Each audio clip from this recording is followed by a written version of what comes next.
Bet you wear that for the discounts, right? A loud voice echoed through the cafe as the young man pointed at the faded military jacket. The old man just stared ahead, saying nothing. No one spoke up in his defense. But minutes later, the door chimes rang. A group of military personnel entered, standing at attention before him. Who was this old man, and why did they raise their hands in salute? Welcome to QH. Let's uncover what really happened. Raymond Wolf's morning ritual never changed.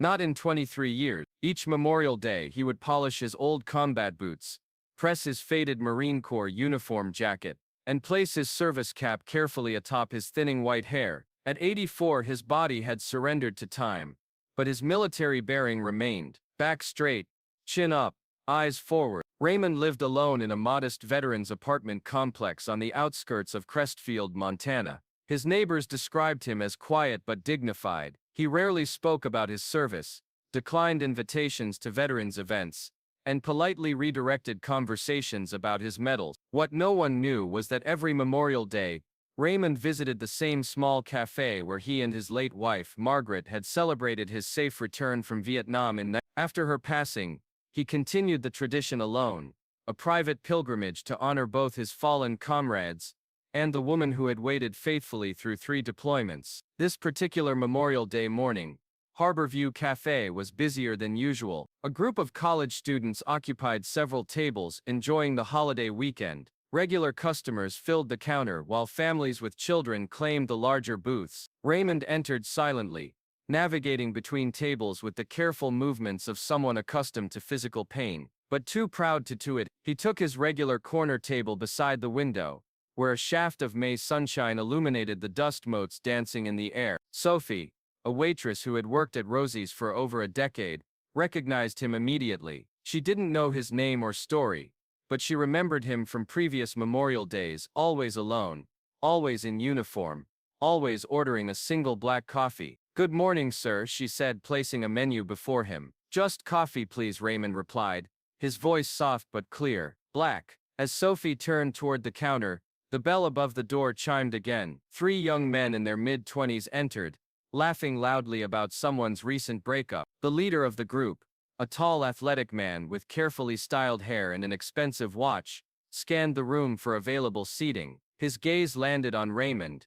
and his lips curled into a smirk. "Check out G.I. Joe over there," he said to his friends, loud enough for nearby tables to hear. "Bet he'd dust that thing off once a year for the free pancakes." His companions chuckled uncomfortably, glancing at Raymond, who remained still, his weathered hands clasped on the table before him. Emboldened by the absence of rebuke, the young man, Logan Price, 26, financial advisor at his father's firm, continued, "Bet you wear that for the discounts, right?" He called out, directly addressing Raymond now. The cafe fell silent. Conversations halted mid-sentence. Silverware paused halfway to mouse. Even the kitchen sounds seemed to dim. Raymond didn't respond.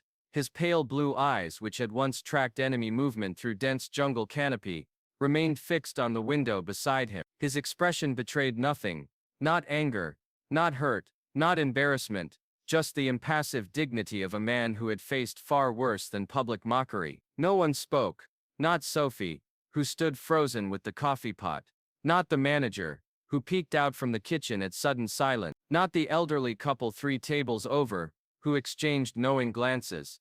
Logan laughed again, though with less conviction. "Guess he can't hear me," he stage whispered to his friends. "Or maybe that uniform's from a costume shop." Raymond slowly placed his service cap on the table and reached for the coffee Sophie had finally delivered, with trembling hands. His fingers, gnarled with arthritis and old battle scars, wrapped around the mug with deliberate precision. At a nearby table, an elderly woman with silver hair leaned toward her husband.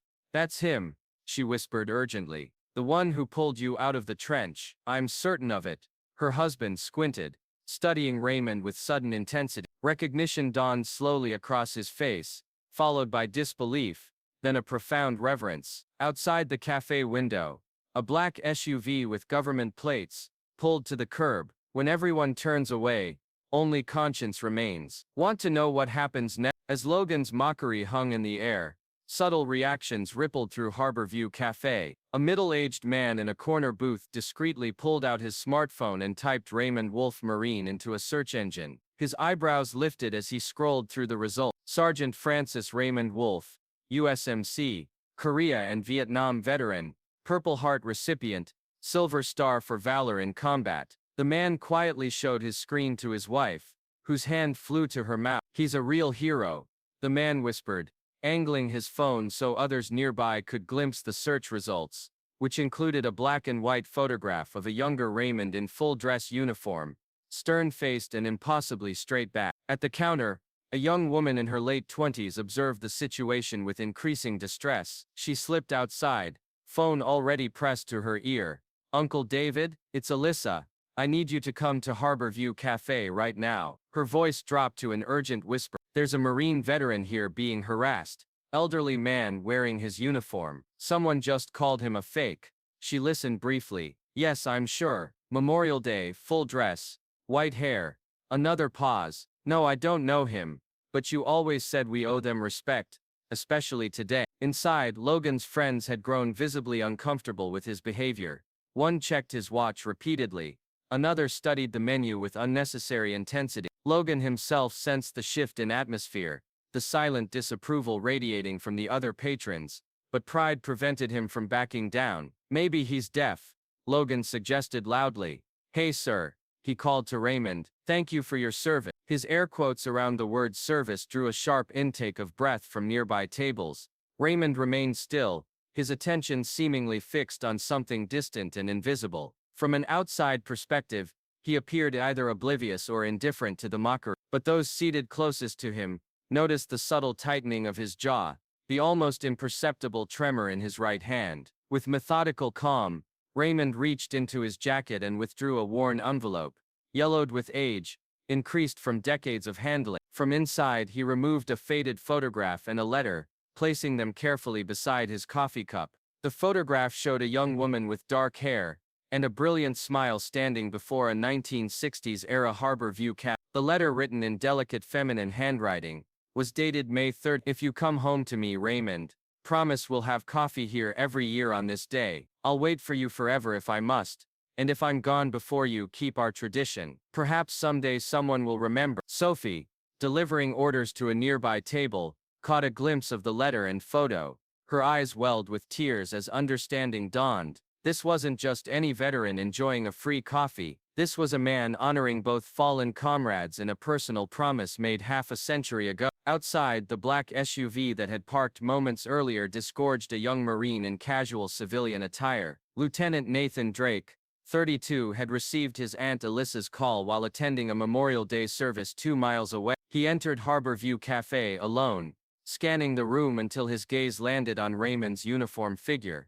Recognition flickered across his face, followed by a mixture of awe and uncertainty. He approached Raymond's table slowly, stopping at a respectful distance. Sergeant Wolfe, he asked quietly. Raymond looked up, momentary confusion giving way to the habitual assessment of a combat veteran, evaluating threat, position, intent in mere seconds. Yes, Lieutenant Nathan Drake, Sir 2nd Battalion 5th Marine. A flash of emotion crossed Raymond's weathered features, the briefest acknowledgement of shared brotherhood. Same unit, he replied softly. I know, sir. Lieutenant Cooper straightened slightly. My grandfather served with you, Nathan Drake Sr. Raymond's eyes widened slightly. Coop, he said, using a nickname long forgotten by all but those who had shared foxholes and firefights. Good Marine, brave man. Yes, sir. He told me stories about you my whole life.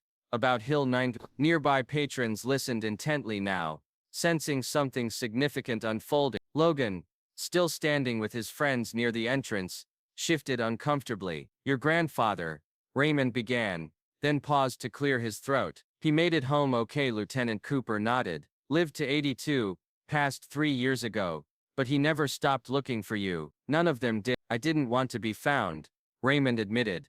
They figured that out eventually, but today is different. The lieutenant glanced toward the window. They're outside, sir. The survivors, and their children, and their grandchildren. We've been gathering every Memorial Day for decades, hoping you might surface. Raymond's composure faltered for the first time. There can't be many left. 3 of the original squad, sir, plus 27 descendants. We call ourselves Wolf's Legacy. A murmur ran through the cafe as patrons began to understand. This elderly man in a faded uniform was not merely a veteran, but someone of extraordinary significance. I don't understand, Raymond said, genuinely perplexed. I was just a sergeant doing my job. Lieutenant Cooper's voice dropped. My grandfather said, you were the bravest man he ever knew. Said you went back into hell 7 times to pull them out. Said the citation doesn't even capture half of what you did that day. Raymond's gaze returned to Margaret's photograph. I promised her I'd come home,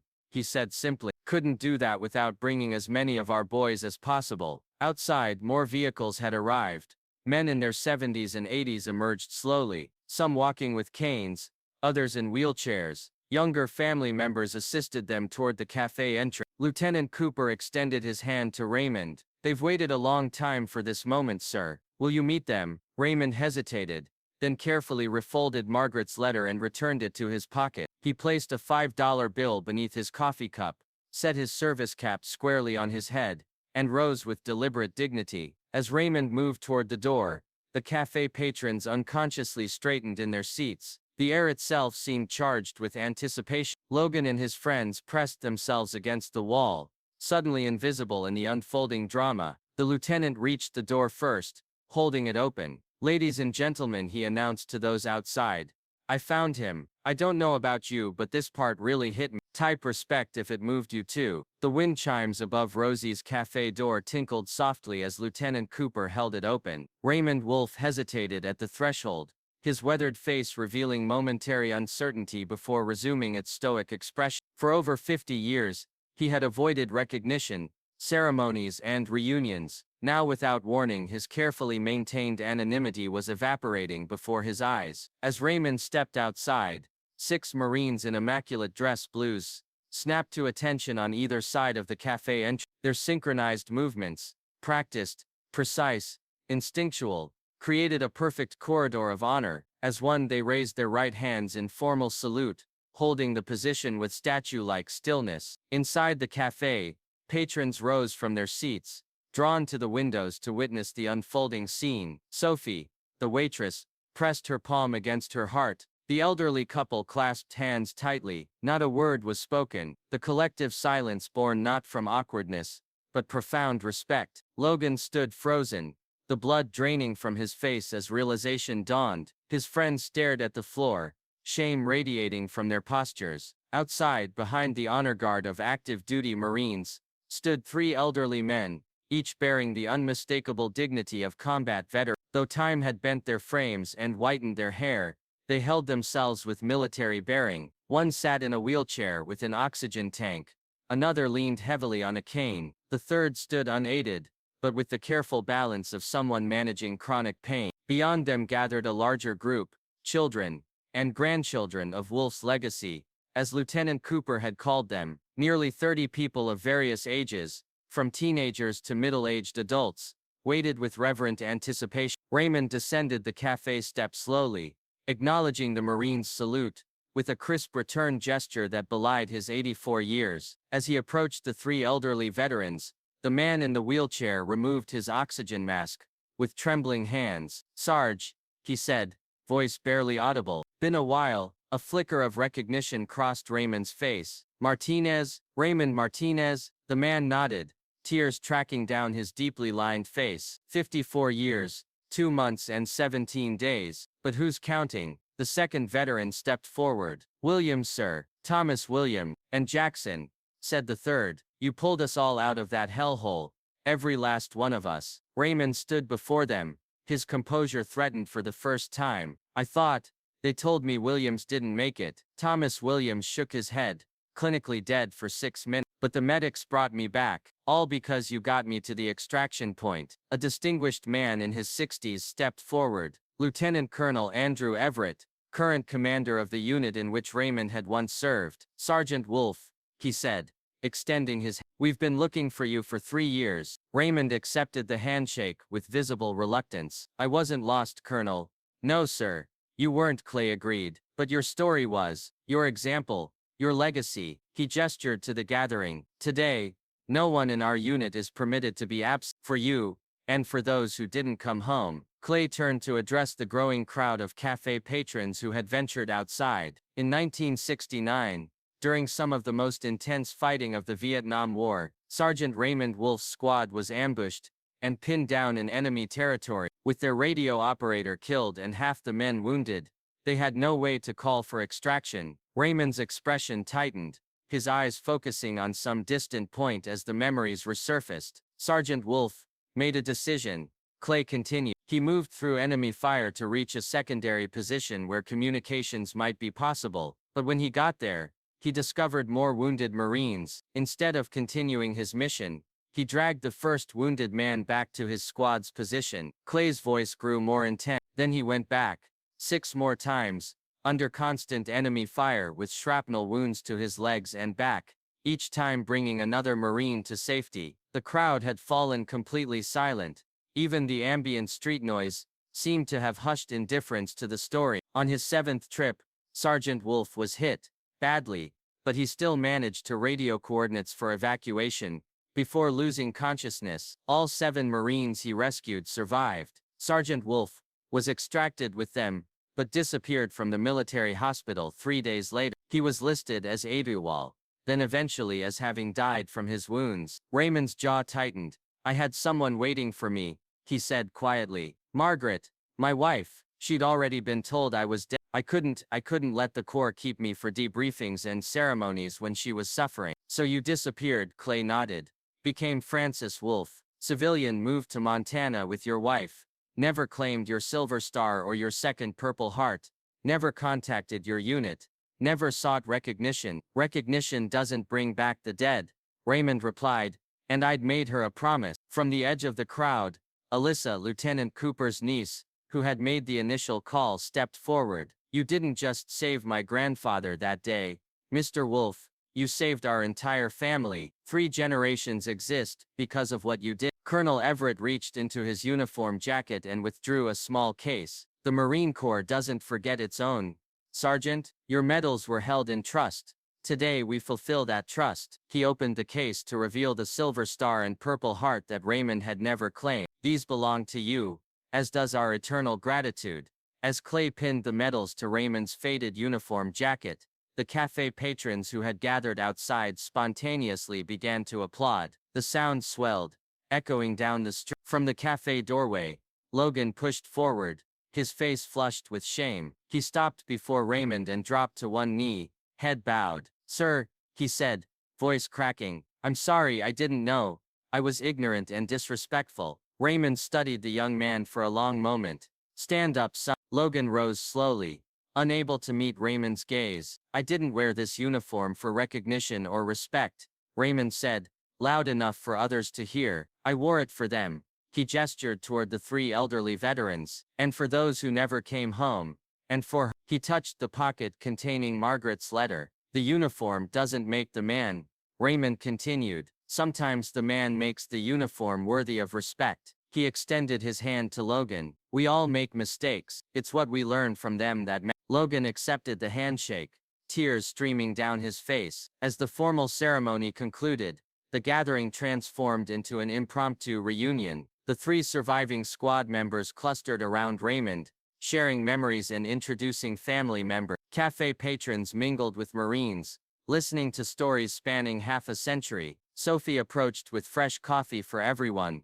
On the house, she insisted, it's the least we can do. The elderly woman who had recognized Raymond earlier made her way through the crowd, her husband following slowly. You won't remember me, she said to Raymond. I'm Catherine Williams. This is my husband, Thomas. She indicated the veteran Raymond had greeted earlier. You pulled him from that trench, the medic said. He'd never walk again, never have children. We have 4 and 11 grandchildren. Thomas Williams embraced Raymond with the fierce gratitude of a man who had waited decades to express it. I never thought I'd get to thank you in person. Raymond, overwhelmed by the day's events, simply nodded. I'm glad you made it home, Thomas. As the gathering continued, Lieutenant Cooper approached Raymond again. Sir, we have a tradition in our unit. Every Memorial Day, we gather to honor Wolf's legacy. We'd be honored if you would join us next year. Raymond glanced back at Harborview Cafe, at the corner table where he had faithfully kept his promise to Margaret for 23 years. "This is where I belong," he said quietly, "but perhaps you could all join me here instead." Cooper smiled. "I think we'd like that very much, sir." What moment in your life did justice arrive late, but still taste sweet? In the year that followed, Raymond Wolf's life transformed in ways he never anticipated. He remained in his modest veteran's apartment, declining financial offers and publicity opportunities. His only request was that Harborview Cafe preserve his corner table, not as a memorial but as a gathering place. The cafe owner did more than that. A discreet bronze plaque now identified the corner as Raymond's table, with smaller text beneath, "Veterans always welcome." Each Memorial Day, coffee was served free to anyone in uniform or carrying military items. Near the entrance hung a framed photograph, capturing the moment the 6 Marines had saluted Raymond, a powerful image of intergenerational respect that had gone viral after Alyssa shared it online. Beneath the photograph, a simple inscription read, "Some heroes never needed a stage, they needed a seat." Raymond himself adjusted gradually to his reluctant celebrity, though he still spoke little of his experiences. He accepted the occasional invitation to local schools, where he emphasized not war stories but the importance of promises kept in quiet integrity. Logan Price, the young man whose mockery had inadvertently triggered Raymond's recognition, underwent his own transformation. The shame of that Memorial Day prompted deep reflection about the values he'd absorbed in his privileged upbringing. He began volunteering at the Veterans Center where Raymond lived, initially as penance, but eventually as genuine service. On quiet evenings, the two would sometimes sit in the common room, Logan listening as Raymond shared carefully selected memories of Margaret, never of combat. Through these conversations, Logan gained something his expensive education had never provided: perspective. Alyssa Cooper wrote about the experience for the local newspaper. "On that Memorial Day, I witnessed something sacred, the silence of gratitude, not the absence of sound, but the presence of reverence. When those Marines saluted Sergeant Wolf, we all felt it, the weight of sacrifice, the burden of survival, the honor of remembrance." Her article, originally intended for the community section,